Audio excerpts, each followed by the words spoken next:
Quantum computing అనేది భవిష్యత్తులో super కంప్యూటర్ల సామర్థ్యాన్ని శాసించబోయే అత్యంత అడ్వాన్స్డ్ టెక్నాలజీ. మన ఛానల్లో క్వాంటమ్ కంప్యూటింగ్ గురించి నేను ఫ్రీక్వెంట్ గా మాట్లాడతాను. ఖచ్చితంగా no doubt quantum computing is the future. అయితే ఇప్పుడు కన్ఫ్యూజన్ ఏముందంటే, క్వాంటమ్ కంప్యూటింగ్ అనే కోర్సు కానీ ఈ సబ్జెక్ట్ కానీ ఎవరు క్వాంటమ్ కంప్యూటింగ్ నేర్చుకుంటే బాగుంటుంది? చూడండి, క్వాంటమ్ కంప్యూటింగ్ అనేది ఏదో పిహెచ్డి సైంటిస్టులు మాత్రమే కాదు, ఎవరైనా నేర్చుకునే విధంగా గూగుల్, ఐబిఎం లాంటి సంస్థలు ఈ టెక్నాలజీని అందరూ నేర్చుకునే విధంగా సామాన్యులకు కూడా అందుబాటులోకి తెస్తున్నాయి. ఎవరెవరు క్వాంటమ్ కంప్యూటింగ్ నేర్చుకుంటే బాగుంటుంది అనేది ఒక 10 డిఫరెంట్ క్వాలిఫికేషన్ చూద్దాం మనం. ఎవరైతే students or professionals linear algebra and maths background, quantum కంప్యూటింగ్లో డేటా అండ్ మ్యాట్రిసెస్ మరియు వెక్టార్స్ రూపంలో ప్రాసెస్ అవుతుంది. కాబట్టి ఇంటర్మీడియట్ బీటెక్ స్థాయిలో లీనియర్ ఆల్జీబ్రా, కాంప్లెక్స్ నెంబర్స్ మరియు ప్రాబబిలిటీ పై కనీస అవగాహన ఉన్న ఏ విద్యార్థి అయినా క్వాంటమ్ కంప్యూటింగ్ నేర్చుకోవచ్చు. స్టూడెంట్స్, నేను చెప్తాను, చాలా మంది చెప్తారు మనకి బీటెక్ అయిపోతేనే ఈ కోర్స్ చేయాలి, ఇదంతా old days. New education policy ప్రకారం స్టూడెంట్స్, స్కూల్ పిల్లలు కూడా నేర్చుకోవచ్చు. ఇదే ఫారిన్లో జరుగుతుంది. మన దగ్గరే ఈ ఒక ట్రెడిషనల్ పాత పద్ధతి ఉంది, దాన్ని బ్రేక్ చేయాల్సిన అవసరం ఉంది. సో ఇది స్కిల్ అంతే, క్వాంటమ్ కంప్యూటింగ్ స్కిల్. మ్యాథ్స్ ఉంటే ఎవడైనా నేర్చుకోవచ్చు, ఒక అవేర్నెస్ వస్తుంది, తప్పేముంది. సో మ్యాథమెటిక్స్ ఇంట్రెస్ట్ ఉన్న వాళ్ళు నేర్చుకోండి. 2, బీటెక్ చేసే స్టూడెంట్స్, బీఎస్సీ చేసే స్టూడెంట్స్, ఎంఎస్సీ చేసే స్టూడెంట్స్ దీనికి ప్రధానంగా అర్హులు. స్పెషల్ అందులో కంప్యూటర్ సైన్స్ బ్యాక్గ్రౌండ్ ఉంటే వాళ్ళకి ఈజీ ఉంటుంది. ఎందుకంటే వాళ్ళకి ఇప్పటికే డేటా స్ట్రక్చర్స్, అల్గారిథమ్స్ మరియు కంప్యూటర్ ఆర్కిటెక్చర్ పై అవగాహన ఉంటుంది. కాబట్టి క్లాసికల్ కంప్యూటింగ్ తెలిసిన వాళ్ళు, ట్రెడిషనల్ కంప్యూటింగ్ లో ప్రజెంట్ వర్క్ చేస్తున్న వాళ్ళు క్వాంటమ్ కంప్యూటింగ్ కి మారటం చాలా సులభం. 3, పైథాన్ ప్రోగ్రామింగ్ నాలెడ్జ్. క్వాంటమ్ కంప్యూటర్ల కోసం కోడింగ్ రాయడానికి ప్రస్తుతం ప్రపంచవ్యాప్తంగా వాడుతున్న టెక్నాలజీ పైథాన్. కాబట్టి ఐబిఎం వాళ్ళ క్విస్కెట్ తీసుకున్న, గూగుల్ వాడేటటువంటి CIRQ ఫ్రేమ్వర్క్ తీసుకున్న, ఇవన్నీ పైథాన్ మీద రన్ అవుతున్నాయి. కాబట్టి basic Python loops, basic Python functions, NumPy library వాడటం తెలిసిన సాఫ్ట్వేర్ ఇంజనీర్లు ఎవరైనా సరే క్వాంటమ్ కంప్యూటింగ్ నేర్చుకోవచ్చు. క్వాంటమ్ కంప్యూటింగ్ అనేది రాకెట్ సైన్స్ కాదు, ఇది సైంటిస్టుల కోసం బిల్డ్ చేసింది కాదు. క్వాంటమ్ కంప్యూటింగ్ ప్రజెంట్ ఎవరైనా నేర్చుకోవచ్చు.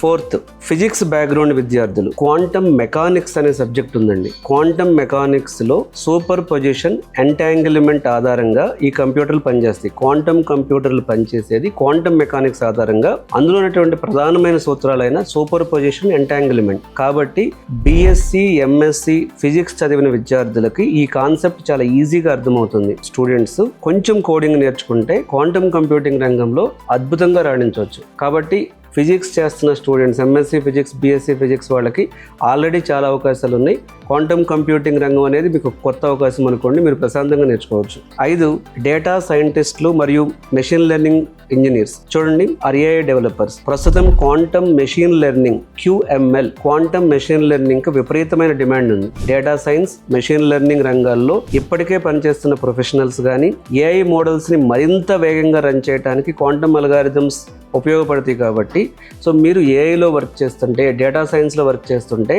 మీరు క్వాంటమ్ అల్గారిథమ్స్ నేర్చుకుంటే, సో మీరు 100కు 100% క్వాంటమ్ కంప్యూటింగ్లో క్వాంటమ్ అల్గారిథమ్స్ మీద మీకు జాబ్ వస్తుంది, ఫ్యూచర్ బాగుంటుంది. 6, చాలామంది అనుకుంటారు క్వాంటమ్ కంప్యూటింగ్ అనేది సిఎస్సికి మాత్రమే అని, కానీ క్వాంటమ్ కంప్యూటింగ్ అనేది ఈసీఈ అండ్ మెకానికల్ ఇంజనీర్స్ కూడా ఉపయోగపడుతుంది. క్వాంటమ్ కంప్యూటింగ్ అంటే కేవలం సాఫ్ట్వేర్ మాత్రమే కాదు, దాని హార్డ్వేర్, క్యూబిట్స్ చేయడం కూడా ఒక సవాల్. అది microwave engineering, semiconductors and cryogenics అంటే అత్యల్ప ఉష్ణోగ్రతల మీద పనిచేయటం అవగాహన ఉన్న ఈసీఈ లేదా మెటీరియల్ సైన్స్ గ్రాడ్యుయేట్స్ కూడా క్వాంటమ్ హార్డ్వేర్ ఇంజనీర్లుగా రాణించవచ్చు. క్వాంటమ్ టెక్నాలజీలో హార్డ్వేర్, ఎస్పెషల్లీ క్యూబిట్స్, ఇవన్నీ చాలా చాలా ఇంపార్టెంట్. కాబట్టి క్వాంటమ్ టెక్నాలజీ గ్రో అవటంలో electronics and material science students కూడా క్వాంటమ్ కంప్యూటింగ్ నేర్చుకోవచ్చు. క్వాంటమ్ కంప్యూటింగ్ అనేది ఒక కోర్స్ కాదు, క్వాంటమ్ ప్రోగ్రామింగ్ ఉంది, క్వాంటమ్ అల్గారిథం ఉంది, క్వాంటమ్ హార్డ్వేర్ ఉంది, ఇలా చాలా రోల్స్ ఉన్నాయి. తర్వాత ఇంకెవరు క్వాంటమ్ కంప్యూటింగ్ నేర్చుకోవచ్చు అంటే finance and cryptography experts. Quantum కంప్యూటర్ల వల్ల సైబర్ సెక్యూరిటీ పాస్వర్డ్ బ్రేక్ అయ్యే ప్రమాదం ఉంది. క్వాంటమ్ కంప్యూటింగ్ ఉన్న షోర్స్ అల్గారిథం ద్వారా సైబర్ సెక్యూరిటీ అటాక్స్ జరగవచ్చు. అలాగే స్టాక్ మార్కెట్ ప్రెడిక్షన్స్ ని చాలా వేగంగా చేయొచ్చు క్వాంటమ్ కంప్యూటింగ్ తో. అందుకే సైబర్ సెక్యూరిటీ అనలిస్టులు మరియు ఫైనాన్షియల్ మోడలింగ్ చేసే ప్రొఫెషనల్స్ ఈ టెక్నాలజీని ముందే నేర్చుకోవడానికి ఆసక్తి చూపిస్తున్నారు. ఫ్యూచర్ లో క్వాంటమ్ కంప్యూటింగ్ ట్రేడింగ్ లో కానీ, సైబర్ సెక్యూరిటీలో కానీ విపరీతమైన మార్పులు తీసుకొస్తుంది.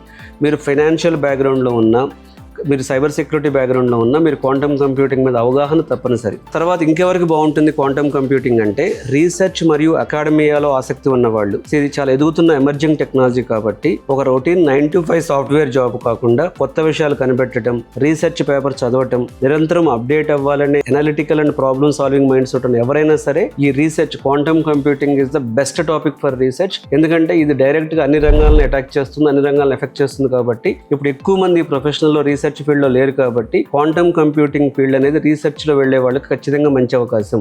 గేట్ క్వాలిఫైడ్ అభ్యర్థులు కొంతమంది హయ్యర్ స్టడీస్కి వెళ్ళాలని అడుగుతూ ఉంటారు నన్ను. నేనేం చెప్తానంటే హయ్యర్ స్టడీస్కి వెళ్ళండి, క్వాంటమ్ కంప్యూటింగ్లో హయ్యర్ స్టడీస్కి వెళ్ళండి. భారతదేశంలో Indian institute of science Bengaluru మరియు ఐఐటీలు ఇప్పుడు ఎంటెక్ ఇన్ క్వాంటమ్ టెక్నాలజీ కోర్సును ఆఫర్ చేస్తున్నాయి. సిఎస్సి, ఈసీఈ లేదా ఫిజిక్స్లో వ్యాలిడ్ గేట్ స్కోర్ సాధిస్తే మీరు ఈ ప్రీమియం కోర్స్ అయినటువంటి ఐఐటీస్లో క్వాంటమ్ టెక్నాలజీ మీద ఎంటెక్ చేయొచ్చు, ఫ్యూచర్ బాగుంటుంది. ఇకపోతే 10th open source contributors and hackathon lovers. డిగ్రీలతో సంబంధం లేకుండా ఐబిఎం క్వాంటమ్ ఎక్స్పీరియన్స్ వంటి ప్లాట్ఫామ్స్ ద్వారా ఆన్లైన్లో ఉచితంగా క్వాంటమ్ సర్క్యూట్స్ని డిజైన్ చేస్తూ ఓపెన్ సోర్స్ ప్రాజెక్ట్స్ మరియు క్వాంటమ్ హ్యాకథాన్స్లో పాల్గొనే ఏ టెక్ లైక్ ఇంట్రెస్టెడ్ పీపుల్ అయినా సరే ఈ రంగంలో అడుగు పెట్టడానికి అర్హులే. ఫైనల్గా క్వాంటమ్ కంప్యూటింగ్ అనేది రీసెర్చ్ స్టేజ్లో లేదు. ఇది ఖచ్చితంగా సామాన్యులకు అందుబాటులోకి వస్తుంది. ఖచ్చితంగా ఫ్యూచర్ క్వాంటమ్ కంప్యూటింగ్దే. క్వాంటమ్ కంప్యూటింగ్ ఏఐలో, సైబర్ సెక్యూరిటీలో, మెడికల్ ఫీల్డ్లో, ట్రేడింగ్ ఫీల్డ్లో ప్రతి రంగంలో అద్భుతాలు చేయబోతుంది. క్వాంటమ్ కంప్యూటింగ్కి ఫ్యూచర్లో చాలా చాలా ఉద్యోగ అవకాశాలు ఉంటాయి, రీసెర్చ్ అవకాశాలు ఉంటాయి. మీరే స్టార్టప్స్ పెట్టి ఇప్పుడు రీసెంట్గా ఒక కంపెనీ క్వాంటమ్ కంప్యూటింగ్ కంపెనీ నాస్డాక్లో లిస్ట్ అయింది. అలా చాలా లిస్ట్ అవుతుంది. అంటే మరి ఎందుకు లిస్ట్ అవుతుంది అంటే అంతమంది ఎందుకు ట్రస్ట్ చేస్తున్నారు? క్వాంటమ్ కంప్యూటింగ్ అనేది అదేదో మనకు తెలియని సబ్జెక్టు, అదే మనకు సూట్ అవ్వదని అనుకోకండి. వర్కింగ్ ప్రొఫెషనల్స్ మీ జాబ్ సెక్యూర్ ఉండాలంటే క్వాంటమ్ కంప్యూటింగ్ లాంటి టెక్నాలజీ కూడా మీకు అవకాశం. స్టూడెంట్స్ ఎప్పుడైనా సరే ఫ్యూచర్లో అంటే అందరిలాగా రొటీన్గా కన్వెన్షన్గా అందరికీ ఏమొచ్చు, పైథాన్ వచ్చు, జావా వచ్చు, ఫుల్ స్టాక్ వచ్చు, యూఐ డెవలప్మెంట్ వచ్చు, డేటాబేస్ వచ్చు, లేకపోతే క్లౌడ్ వచ్చు, ఇవన్నీ అందరికి వచ్చు. ఇవి కామన్ అయిపోయినాయి. ఇది సో అడ్వాన్స్డ్గా ఉంటేనే మీ రెజ్యూమ్కి వాల్యూ ఉంటుంది, మీ ఫ్యూచర్కి ఇంకా గ్రోత్ ఉంటుంది. కాబట్టి క్వాంటమ్ కంప్యూటింగ్ అనేది one of the future technology, ఎవరైనా నేర్చుకోవచ్చు. ఈ 10 మందికి ఇది పర్ఫెక్ట్గా మ్యాచ్ అవుతుంది అనేది నాకు అనిపించిన విషయం.